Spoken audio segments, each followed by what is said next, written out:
ಇದೇ ಜನವರಿಯಲ್ಲಿ ಅಯೋಧ್ಯೆಯ ರಾಮ ಮಂದಿರ ಉದ್ಘಾಟನೆ ಆಗ್ತಾ ಇದೆ. ನಮ್ಮ ರಾಜ್ಯದಿಂದಲೂ ಕೂಡ ಈ ದೇವಸ್ಥಾನಕ್ಕೆ ಅಂತ ಘಂಟೆ ಮತ್ತು ಪೂಜಾ ಸಾಮಗ್ರಿಗಳನ್ನು ಸಲ್ಲಿಸಲಾಗ್ತಾ ಇದೆ. ಹಾಗಾದರೆ ಯಾರು ಕೊಡ್ತಾ ಇದ್ದಾರೆ, ಎಷ್ಟು ಘಂಟೆ, ಎಷ್ಟು ಬೆಳ್ಳಿ ಸಾಮಗ್ರಿ, ಏನೆಲ್ಲ ಹೋಗ್ತಾ ಇದೆ ನಮ್ಮ ರಾಜ್ಯದಿಂದ ಅಂತ ಒಂದು ರಿಪೋರ್ಟ್ ಇದೆ, ನೋಡೋಣ.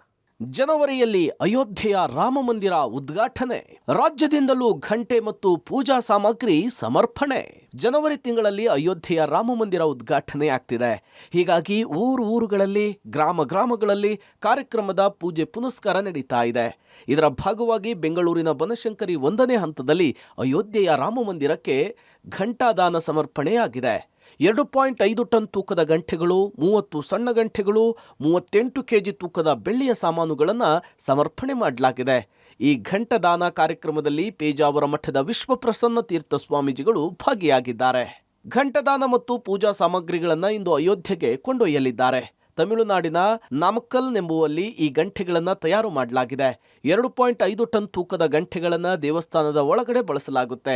ಈ ಗಂಟೆಗಳನ್ನು ಬನಶಂಕರಿಯ ರಾಜೇಂದ್ರ ನಾಯ್ಡು ಎಂಬುವವರು ಅಯೋಧ್ಯೆಯ ರಾಮ ಮಂದಿರಕ್ಕೆ ಸಮರ್ಪಣೆ ಮಾಡ್ತಿದ್ದಾರೆ. ಎಲ್ಲರೂ ಕೂಡ ಊರುಗಳಲ್ಲಿ ಗ್ರಾಮಗಳಲ್ಲಿ ತತ್ಪರಯುಕ್ತವಾಗಿರತಕ್ಕಂಥ ಉತ್ಸವಗಳು ನಡೀತಾ ಇದ್ದಾವೆ. ಆ ದಿಶೆಯಲ್ಲಿ ಇವತ್ತು ಶ್ರೀರಾಮಚಂದ್ರನ ಮಂದಿರದಲ್ಲಿ ಘಂಟಾನಾದ ನಿರಂತರವಾಗಿ ಮೊಳಗುವಂತೆ ನಮ್ಮ ಈ ಕ್ಷೇತ್ರದಿಂದ ಭವ್ಯವಾಗಿರತಕ್ಕಂತಹ ಘಂಟ ಅದು ಹೊರಟಿದೆ. ಆ ಘಂಟ ಅಲ್ಲಿ ಉಳ್ಕೊಂಡು ನಮ್ಮೆಲ್ಲರೂ ಕೂಡ ಅದು ಘಂಟಾವಾದನ ಹೊತ್ತಿಗೆ ನಮ್ಮಲ್ಲಿ ಶ್ರೀರಾಮ ಅನ್ನತಕ್ಕಂತಹ ನಾದವನ್ನು, ಸ್ಫೂರ್ತಿಯನ್ನು ನಮ್ಮೆಲ್ಲರೂ ಕೂಡ ಅದನ್ನು ಹೊರಡಿಸಬೇಕು. ರಾಮ ಮಂದಿರ ನಿರ್ಮಾಣ ಶತಮಾನಗಳ ಕನಸು ಅದು ಇವತ್ತು ನನಸಾಗ್ತಾ ಇದೆ. ಅಯೋಧ್ಯಕ್ಕೆ 10 + 20 30 ಗಂಟೆ ಹೋಗ್ತಿದೆ. ದೇವಸ್ಥಾನಕ್ಕೆ ಏನು ಬೇಕೋ ಅವ್ರು ಏನು ನಮಗೆ ಸ್ಥಿಮಿತ ಮಾಡಿದಾರೋ ಅಷ್ಟು ಮಾತ್ರ ಮಾಡಿದ್ದೀವಿ. ಎಲ್ಲ ಚಿಲ್ಲರೆ ಬಲ್ಲರೆ ಎಲ್ಲ ಸೇರಿ ಒಂದು 2.5-2.5 ಟನ್ ಇದೆ. ನಮ್ಮ ತಾಯಿ ತಂದೆ ಹೆಸರು ಕೊಡಬೇಕು ಅನ್ನೋದು ಒಂದು ಭಾವನೆ ಇತ್ತು. ಶ್ರೀರಾಮರ ದೇವಸ್ಥಾನಕ್ಕೆ ನನಗೆ ತಾಯಿ ತಂದೆ ಇಬ್ಬರು ಇಲ್ಲ, ಅವರು ಜ್ಞಾಪಕಾರ್ಥವಾಗಿ ಕೊಡಬೇಕಂತ ಆಸೆ ಇತ್ತು. ಅದರಿಂದ ಇದು ಶುರು ಮಾಡಿದ್ವು.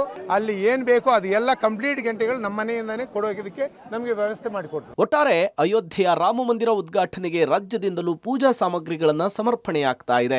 ಅಯೋಧ್ಯೆಯ ಐತಿಹಾಸಿಕ ಅದ್ಧೂರಿ ಕಾರ್ಯಕ್ರಮ ಕಣ್ತುಂಬಿಕೊಳ್ಳುವುದಕ್ಕೆ ಇಡೀ ಜಗತ್ತೇ ಕಾತುರದಿಂದ ಕಾಯ್ತಾ ಇದೆ. Lokesh, public TV, Bengaluru.